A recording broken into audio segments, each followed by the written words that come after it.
It is a pleasure to have you, Doctor. So we have today with us Dr. Sutopa Banerjee. She's the Director and Unit Head of Ops and Gynae at Vasant Kuch Fortis Hospital. Doctor, welcome to the podcast. And today we will have some great discussion on parenting, on mothers, their concerns, their anxiety, and a lot more in all the trimesters of their pregnancy. So, Doctor, before pregnancy, what should women focus on to prepare themselves physically and emotionally for the new phase of their life? So, pregnancy is a life-changing transition phase of any woman's life, and it should be well planned because the outcomes also depend upon how you plan your pregnancy. So, physically, ideally, the woman should have some good lifestyle changes that one should do during the planning of the pregnancy, like having good diet, keeping oneself well hydrated, having good sleep, doing some mild to moderate exercises, to maintain a good ideal body weight, and to correct the deficiencies like anemia, vitamin deficiencies, and also to optimize the health conditions like thyroid diseases or blood pressure issues or even diabetes issues. So, we do as doctors do advise all our patients to go for a preconceptional counseling. Okay. Which means that even before you plan your pregnancy, even before you go into your pregnancy, you plan well ahead so that you are in your optimum health when you're entering your pregnancy. So in that we do history taking, we screen for all of these issues we try to correct them, and we also ask them to start off with prenatal vitamins like folic acid if they are unimmunized for diseases like viral infections like rubella. So we tell them, please complete your vaccination, then you enter into your pregnancy.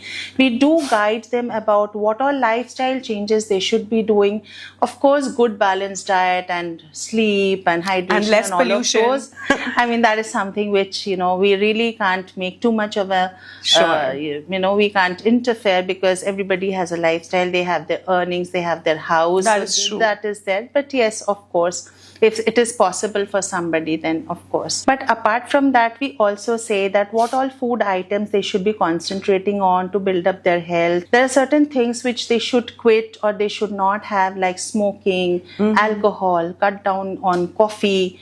All those are little things that we definitely say. And then we also talk about when are the good times to try for a pregnancy, what are the fertile ovulation period and ovulation period. So we talk about all of those. And we also try to involve the partner in it so that, both of them, it is like we are going to be parents. That is what it has to be. It is not that I want pregnant. to be a mother. Yes. Yeah. So it has to be a yes. And also emotionally also one should be ready. It should not be like one is in a mess of her life and then just suddenly one becomes pregnant and it's a panic situation. It should not be like that. It should be a plan. One should be a calm, well thought of, decided kind of a thing that, okay, we want to be parents. The husband should be equally, in the same page. And the women these days are multitasking. They are women who are working, they're going to offices. So they also have to manage their life goals before planning. Absolutely. They have to see what all, career things are there. They have to settle those. Prior commitments have to be finished, dealt with. And the family has to be a part of the whole journey. So emotionally also they should be looking at the realistic issues which happen during a pregnancy. The journey, sometimes it may not be a cakewalk. There can be difficulties, there can be issues. So one should expect what actually happens during a pregnancy. So in that preconception counseling, we also tell about how usually the pregnancy journey happens. So a little bit of an overview, and one shouldn't get scared of the fact that she has to all go through it alone. So of course the doctor's help is there, then we have a team to help them. The family is there, so she should not ever feel that she is all alone in this whole journey. So that is how one should prepare for the upcoming pregnancy, both physically, mentally, emotionally. She should be okay. Now I'm fit to go ahead with the pregnancy. No, absolutely. And you're so correct. I think a woman must always know that she's not alone. Yeah. Because a lot of time that stigma of being alone actually kills a lot of other things that can happen as a goodness in your life. So I think very well said. Thank you, doctor. I think it is very motivating. While I already have 2 kids, but this is quite a motivation to Yes, have. yes. And these days, even the couples are coming for preconception counseling. Earlier, we used to see more patients who are just coming to the clinic once they're already pregnant. Already pregnant. But nowadays, couples do come. They say, "Doctor, please do the investigations. Please tell us what all prenatal vitamins we Wow. should do." And we have some family history like this. There are some hereditary disorders. Please find out if everything is okay. So these days the concept is quite in, and educated, and people who are aware, and so they talk in amongst their groups, their colleagues and peers, and they do come to doctors seeking this preconception care concept. Thank you, doctor, for actually enriching us with an understanding on how, when a woman is planning a pregnancy, she needs to keep the entire village behind her, including her husband, her both side of families, and also should be in touch with a doctor to understand what are the prerequisites or the pre-test that every girl should go through in order to ensure a safer pregnancy. Correct. So moving on to the next question, from the first trimester to delivery, what are the most important changes and milestones that a woman should be prepared for? So every trimester has its own effects and its own milestones. So usually in the first trimester, it is very overwhelming because all the hormonal changes suddenly come, and the news that one is pregnant is also something by which the woman can get just carried away. It could be a joyous thing, it could be a thing of surprise. So every woman will face it in a different way. True. And there are, however, many issues which can happen during the first trimester, especially the adjusting of the digestion, the nausea, the vomiting. The emotional, of course, definitely. Yeah. And then there are Hormonal hormonal imbalances are there, a lot of irritability, mood swings are there, snapping at everything, all of those things can happen. Yeah. And but it is not the same for every pregnant woman. Every pregnancy has its own journey, and it is not that every woman will have the same kind of symptoms during the first trimester. Let's come to the second trimester. So in the second trimester, usually it is a little more better because the woman starts She's feeling more settled. she's more settled, the energy keeps coming back, it comes back. Then of course the nausea and the discomfort of the digestive issues, they also become better. And also the baby starts kicking, so she gets more engaged with the development of the baby, and she is much more in a better, stabler kind of a phase in her second trimester. However, in the third trimester, again, there can be issues because the body starts becoming heavier. There can be swelling in the body, in the feet especially. There can be backache issues. Then sleep disturbances. That is something which is very difficult to manage because, medicines are supposed to be minimized during your pregnancy. So natural ways of managing sleep disturbances have to be taken.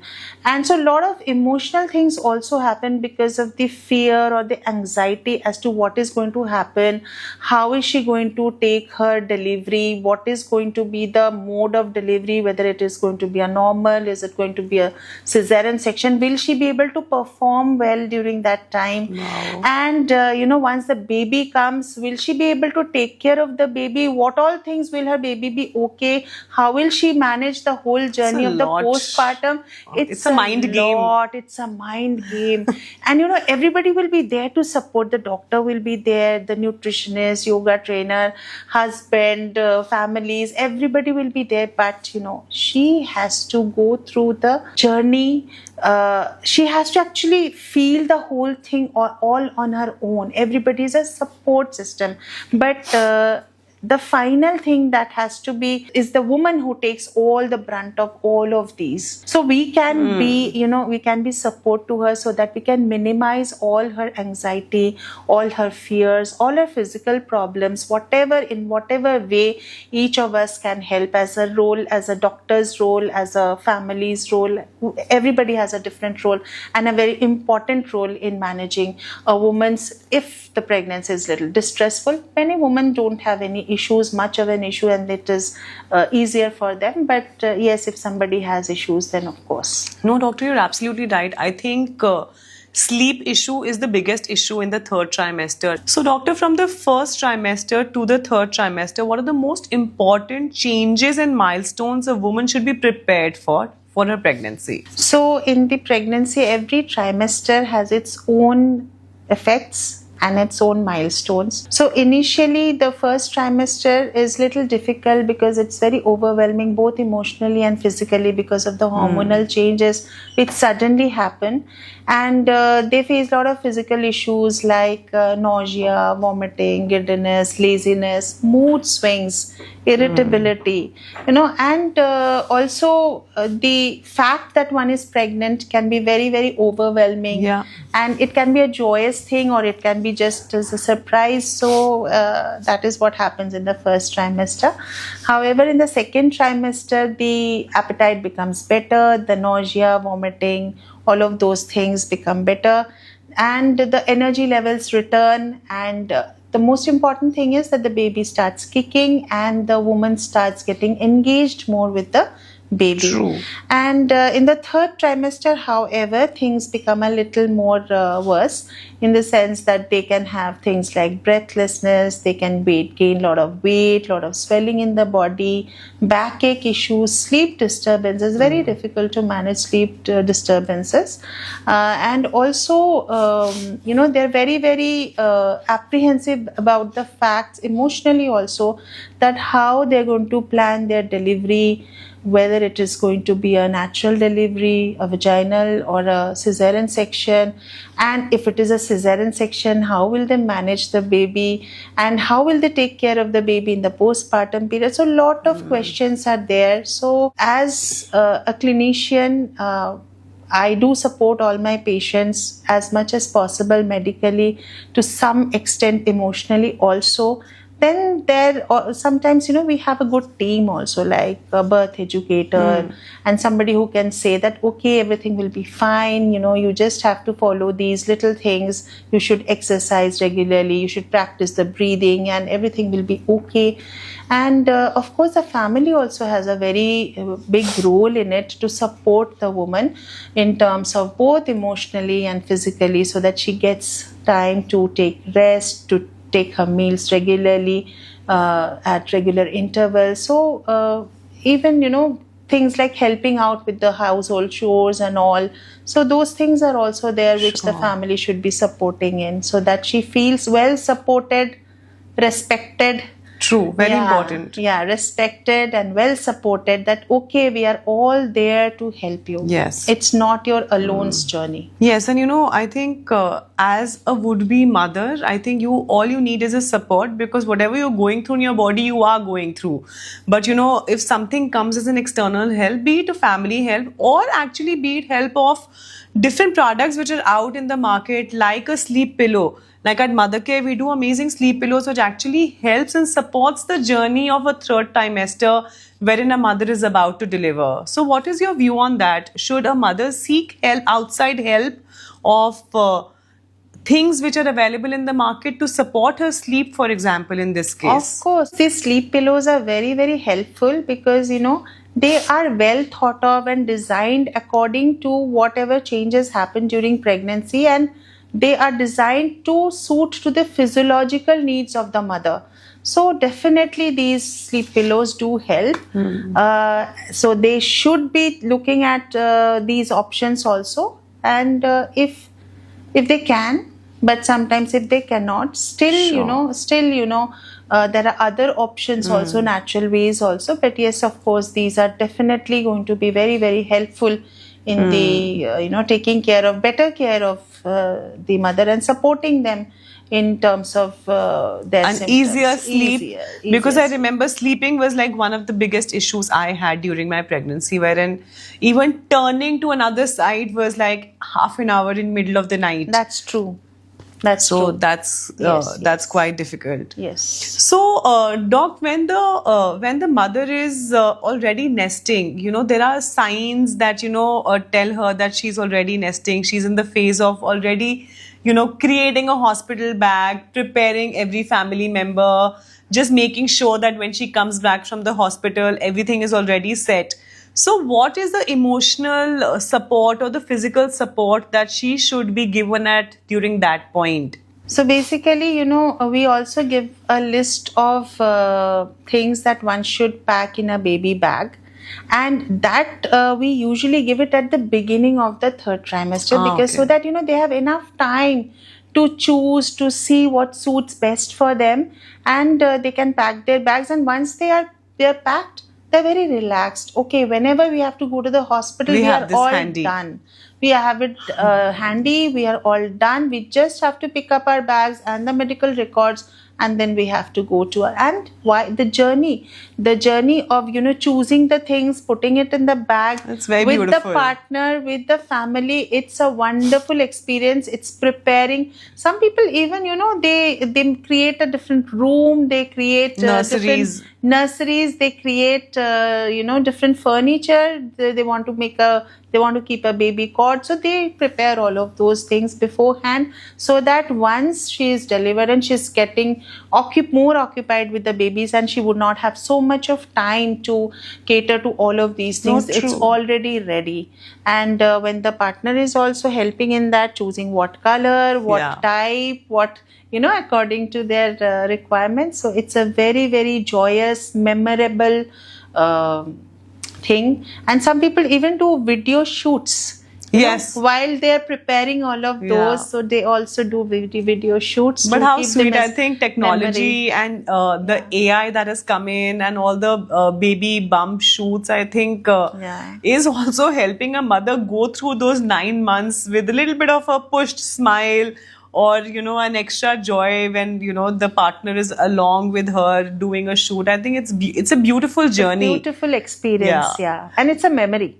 It's a memory. In fact, at Mothercare, we do have a newborn checklist for all the mothers who are preparing their bags for the hospital. And in that checklist, all the things are detailed given, and then there's a bag which can easily be taken. So, of course, whatever support that can be given to a mother during that last phase of pregnancy is I think, very, very important. So, Doc, once the baby arrives, mothers usually put out all their attention on the child, and it's very natural to happen. So, why is postpartum recovery and a woman's own health equally important for her to realize right after delivery? Because her body is also equally weak. And as there is a saying that so many bones gets ruptured while delivering a child. Is that true, doctor? Yeah, I mean, a normal delivery is, of course, it's very painful.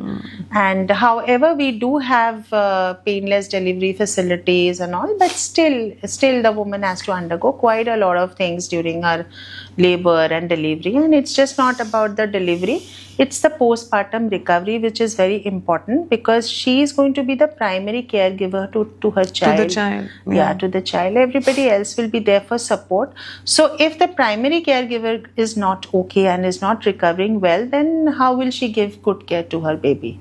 So it is not a luxury to, take some little rest, or it's not something which is like being selfish if somebody is... It's important. It's important. It's essential.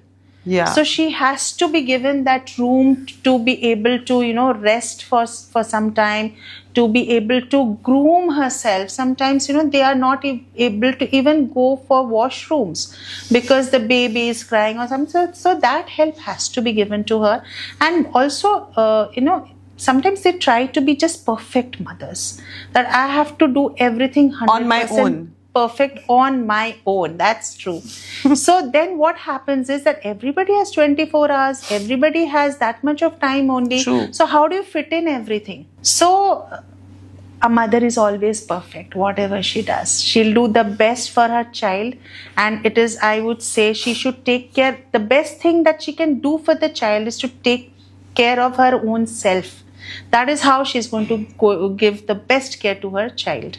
No, that is so true. So that is what the postpartum recovery also has a lot of emotional issues, especially things like they are very vulnerable, because they've undergone that stress of labor and delivery. Now they are in the postpartum, they're sleepless they are not getting enough rest, they're not having their meals properly, and on top of that there could be so many Breastfeeding comments in itself sometimes, is breastfeeding, so and there could be so strenuous. many comments, okay, this is not right, this is not how you have to do this is, so there's so many things which happen, so they're very vulnerable even to the little of the comments. So one has to be very careful and very nurturing and very, very sensitive to postpartum women. And sometimes there is a medical condition where they go into postpartum depression that should be identified at the earliest, and the woman should know about the existence of that particular thing, so that if something is happening, she herself knows,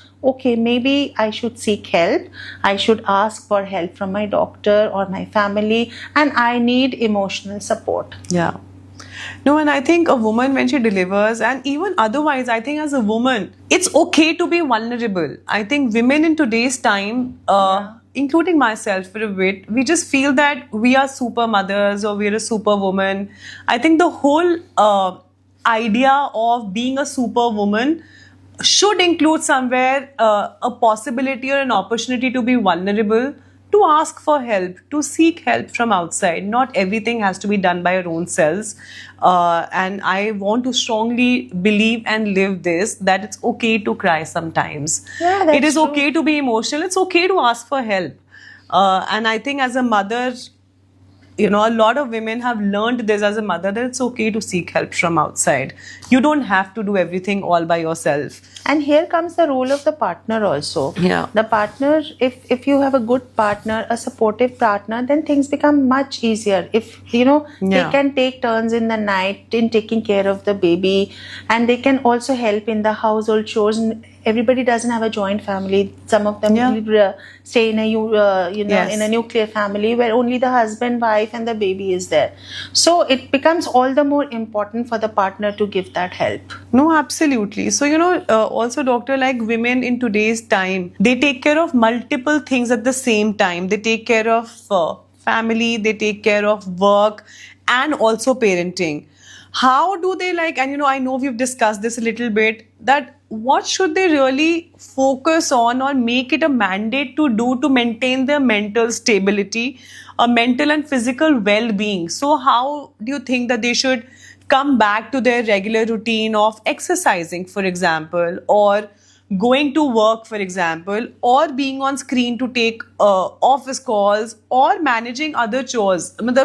How soon do you think they should return back to normalcy? See, about normalcy, it takes some time for the mother to adjust to the new routine, and also the baby also to adjust to the new routine.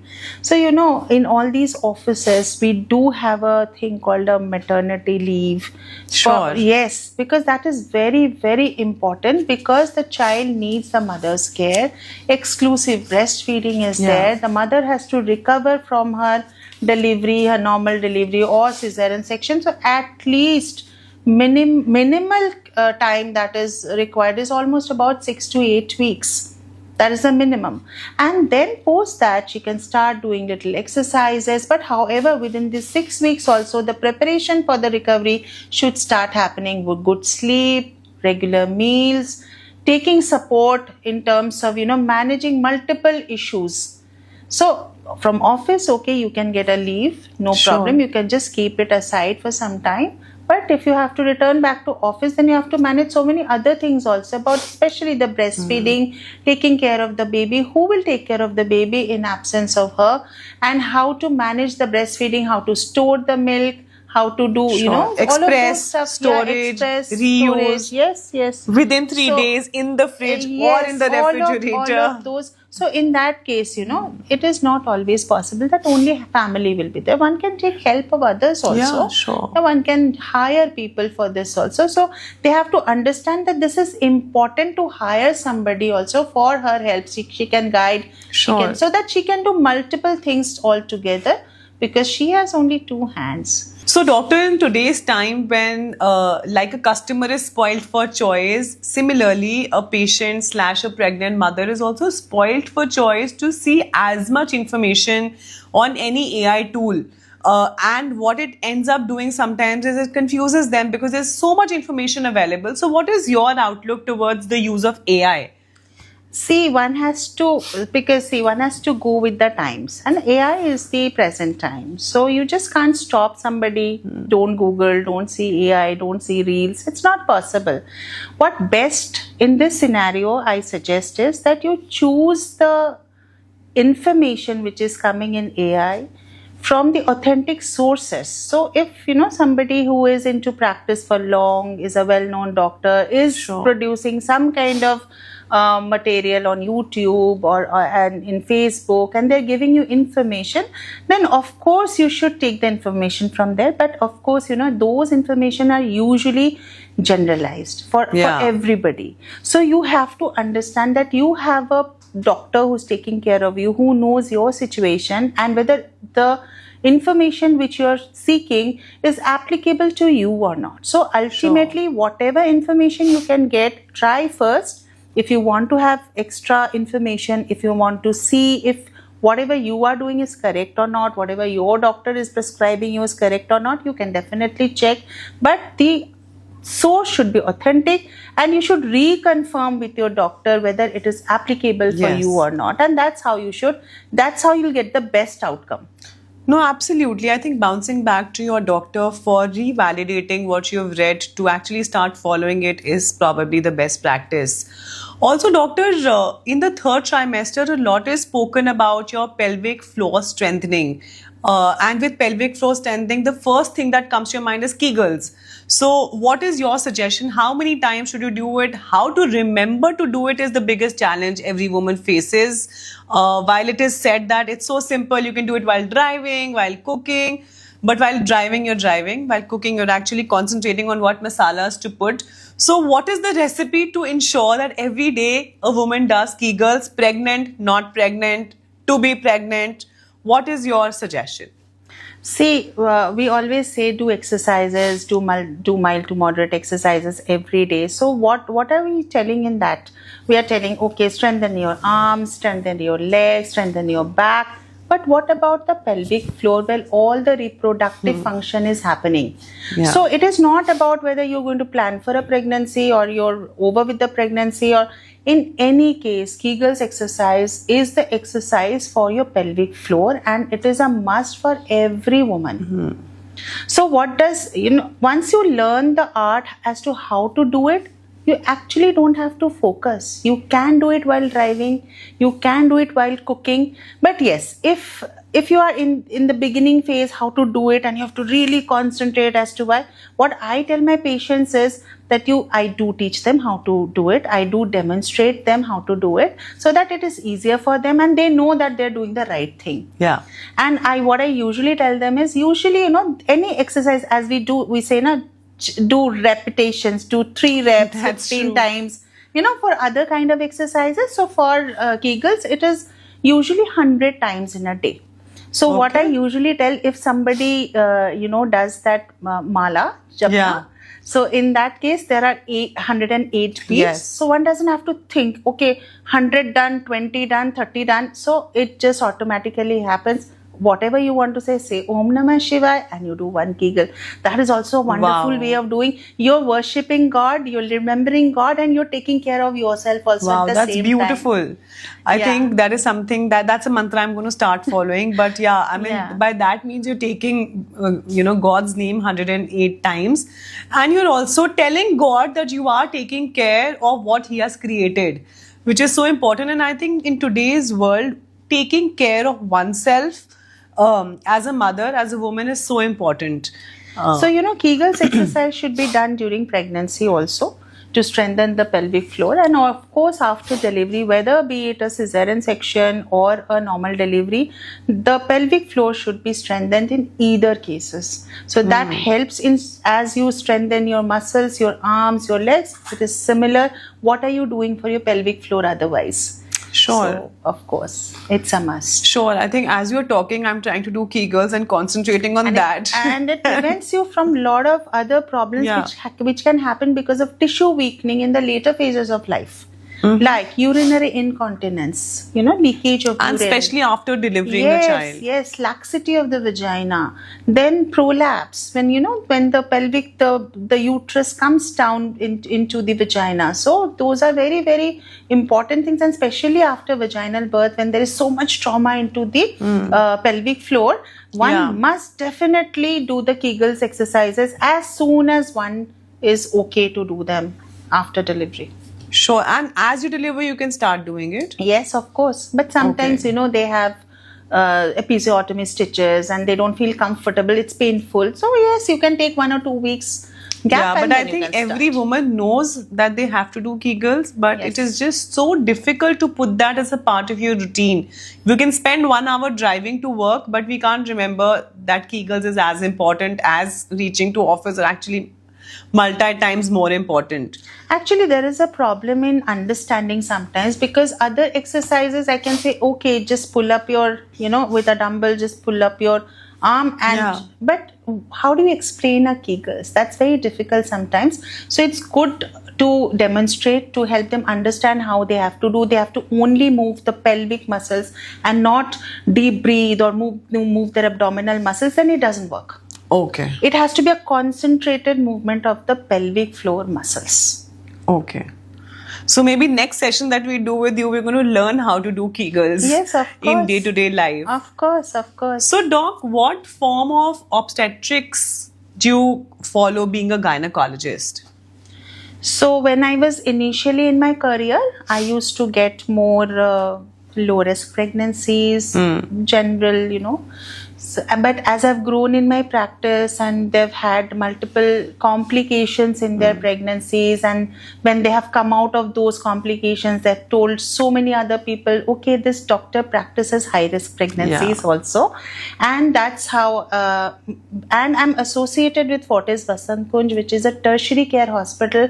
So we cater to all sort of obstetrical cases, be it low risk, high risk. But yes, high risks are very common because they hear from other people. They say, okay, we have to go to that doctor to get my high risk pregnancy resolved. So we take care of twin deliveries. We take care of pregnancies with hypertension, with diabetes, with gestational diabetes, with previous cesarean sections, anemia, severe anemia, placenta previa, which are very, very high risk to deal with, places which do not have a facility of a tertiary care, of a tertiary care nursery facility, the NICU. We have a in-house blood bank and in-house ICU. So whatever the case may be, you are okay yes, to support. we are okay. And it's a multi-speciality hospital. So it's the gynecologist is not alone. So if there is an issue with the cardiac thing, the cardiac people will help. If there's a problem, so comforting one is to pregnant and has pulmonary issues, then the gynecologist will mainly focus on the gynecological part, the obstetrical part. But there is a team to help with the pulmonary issues or the cardiac issues, or, for that matter, any kind of issue. So we don't refer our patients outside. It is all in-house. And we have a team of gynecologists, we have our residents, we have our attending consultants. It's a team of doctors on the floor 24 hours. Our anesthesia team is always there 24 hours. Wow. The NICU team is always there 24 hours. So in matter of seconds, if anything goes wrong, they are there to be there. And of course, as a consultant, I cannot be there 24 hours as a human being, but I have a team too, because it can never be a one-man show. It has to be a good team, which we have. And our administration is also extremely supportive of taking care of all these high-risk pregnancies to their best possible, No, sure. I think it is capacities. so comforting to know this, and hence, a lot of people, and it is a given fact that a doctor's job is the toughest job. And I think a lot of salute and a lot of respect to the apron that you're wearing. Thank you so much. But I think I couldn't have done anything else other than being a doctor. Why do you say that? Oh my God, because this was there since my childhood.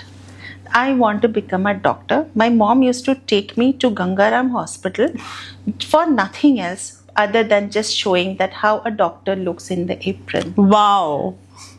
So that is how she inculcated this feeling that okay. And is she a doctor? No, she's a homemaker. She wanted. She's a wonderful homemaker. Which is in itself a big topic to discuss on how homemaker's job is the most extremely. She's a wonderful strenuous job. Yeah.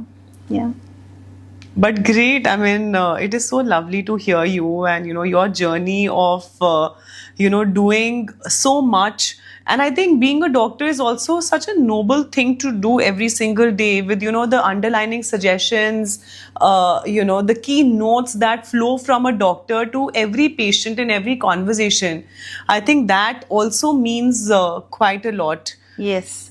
And it's just not obstetrics. These women will deliver, then they will form a relationship with the doctor forever. Yes, absolutely. So then they come for their gynae issues, and we do a lot of gynae surgeries. We do minimally invasive gynae surgeries, not open surgeries. We do laparoscopy. We do robotic surgeries, wherein we do surgeries for ovarian cysts, fibroids, endometriosis, which has come up in a very big way, and we also do hysterectomies. All of those gynae things also we do cater to. So we have all the facilities, in-house facilities of all of this with the best of the equipments. Sure. So there's a lot of support in terms of if you have skills and you have the great instruments, then you can do wonders on your patients. No, absolutely. So, doctor, one of the few last questions is that, a woman, when she goes through the first pregnancy, it may be a C-section. But for the second pregnancy, she always at least aspires to have a VBAC. So, what are the precautions or what are the steps that a mother can take to ensure that, her next delivery is natural or normal? Because a lot of people say, and as this country is full of advices and suggestions, we get to hear a lot that once you've had a C-sec, the next will automatically be a C-sec.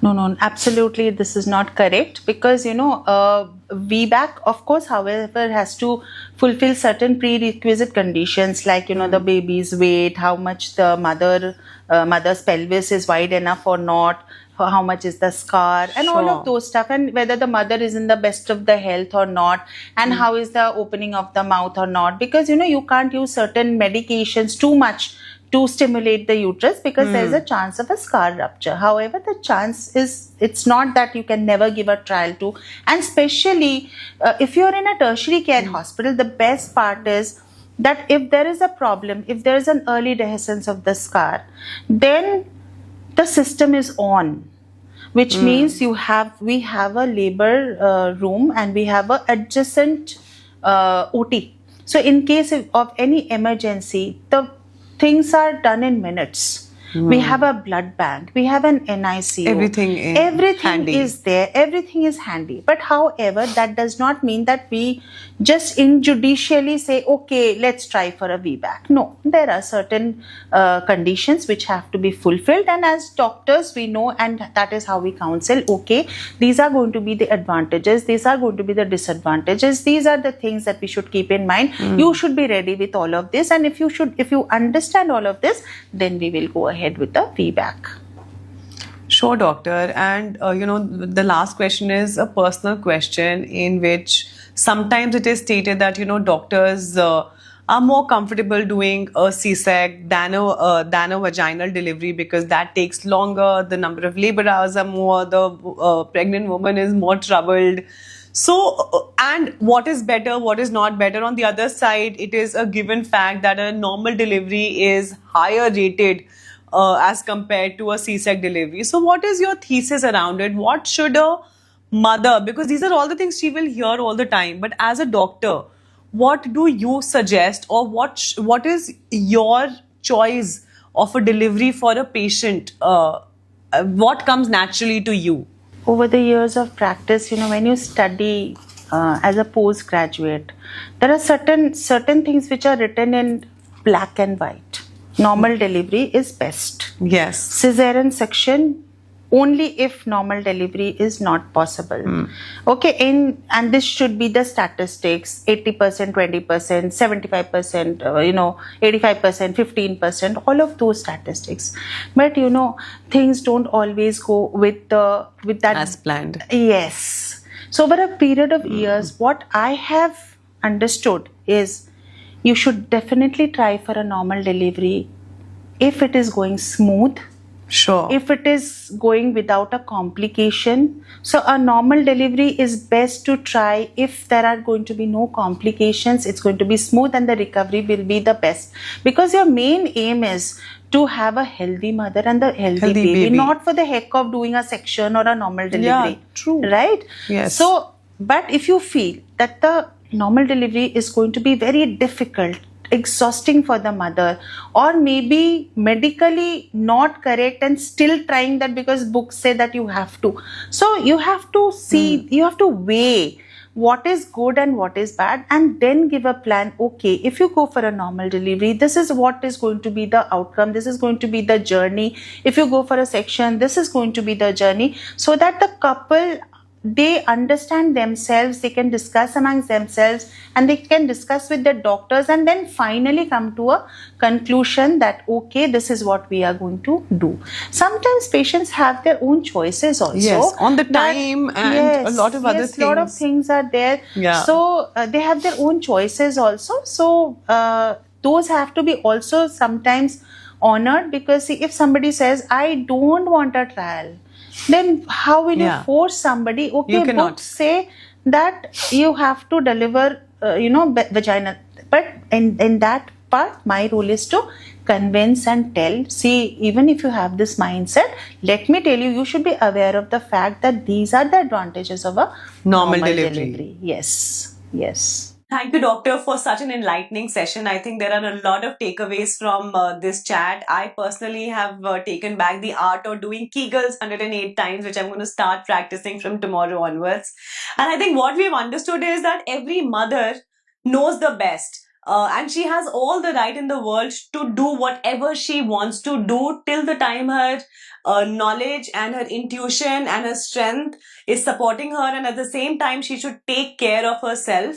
But yes, you do, mom, your way. I have been a mother my way. You've been a doctor your way. Every mother should be just the way she wants to be. So thank you so much, and looking forward to have many more discussions like this in times to come. Keep watching. Thank you so much.